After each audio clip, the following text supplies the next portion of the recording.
አንዲት ሴት በነቢያችን ጊዜ አለይሂ ሰላቱ ወሰላም ነቢያችን አጫዋት ሊያገቧት አገቧት። ኒካሁ ታሰረ። መቼ ትመጣለች ሙሽራይቱ እየተባለ እየተጠበቀ የነብዩ ሚስቶች ስሜት ነዓኢሻ ረዲየላሁ ተዓላ ሲሰሙ እንያት ብለው ሄዱ። ሲያዩት ቆንጆ ናት። እንዴ እችማ ከመጣች መኖሪያ የለንም። እንዴት አድርገው እንደሚያስቡት እችማ ከመጣች መኖሪያ የለንም አሉና የሆነ ነገር እናድርግ። ምን እናድርግ? በቃ እናታችን አይሻ ምን ሐሳብ ቢያቀርቡ ጥሩ ነው? ልጅቱን እንቅረብና እናታላት። የነብዩ ቤት ጥሩ ቤት ነው እንበላታ። እሺ ሄዱና ተመካከሩ። ስራዬ ብለው ሄዱ። ሁላችንም በሰላም ነው የምንኖረው፣ ፍቅር ያለበት ቤት ነው። በቃ ነብያችንን አመሰገኑ፣ የቤቱን ሰላም አመሰገኑ፣ ሁሉን ነገር አደረጉና መቼ ነው ግን ለመምጣት ያሰብሽው አሏት። ምንም እኔ እንጃ አላቅም፣ ቤተሰቦቼ ናቸው ትላለች። አላ ኩሊ ሐል መቼም የሙሽራን ነገር አንቺ ታውቂያለሽ።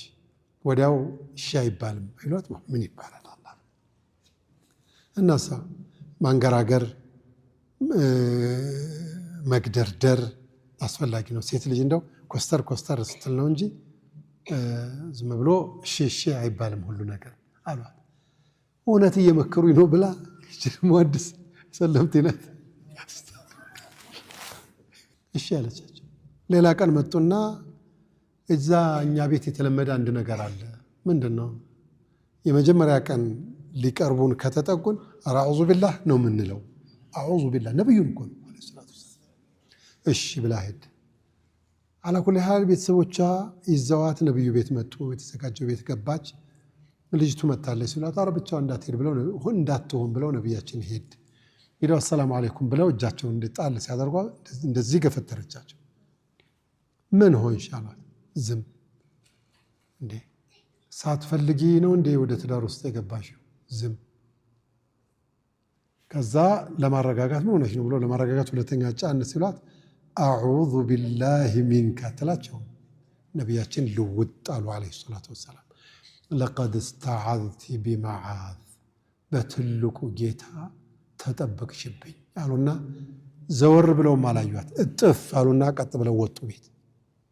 አልሒቁሃ ቢአህሊሃ ወደ ቤተሰቦቿ መልሱልኝ ይችን ልጅ አሉ። ወዲያውኑ አፋተው ወሰዷት። አባትየው ገላለሁ አላ። ምን አጥፍተሽ ነው ተናገሪ። ምንም አላጠፋም። እሷ ደግሞ አላጠፋችማ። እንዴት ነው ያላጠፋሽው? የአላህ ረሱል ከቤታቸው እንዴት ያባረሩሻል? እገላለሁ አለ። በኋላ ጭንቅ ሲበዛባት ምንም ያጠፋውን ነገር የለኝም፣ የመጀመሪያ እንደዚህ ሲነኩኝ እንደዚህ ገፍትሬያቸዋለሁ። ለምንድን ነው የምትገፈትር? ሌላ ምን ብለሻል? አዑዙ ቢላሂ ሚንክ ብያለሁ። የአላህን ረሱል አንቺ ሸይጣን ይመስል ኢና ሊላሂ ወኢና ኢለይሂ ራጂዑን በይተ ብዬ ነው። ማን ያለሽ? እና አይሻ እና ሐፍሷ እነዚህ ሰውዳ ሲያታልሉሽ አንቺ አታውቂም። አንቺ ሞኝ።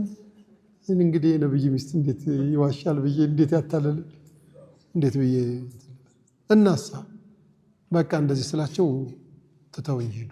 አባትየው ሽምግልና ላከ። ያ ረሱላህ ያንቱ ሚስቶች ናቸው እንደዚህ ጉድ የሰሩኝ ልጄን እባካችሁ ታረቁ ቢሏቸው ነቢያችን ልክ ሲሰሙ ሳቁ አሉ አለይሂ ሰላቱ ኢነ ከይደሁና ዐዚም። ሴት ተንኮል ዓጂብ ነው አሉና ወለም ዩራጅዕሃ ግን አልመለሷትም አሉ። በቃ አዑዙ ቢላህ ብላለች።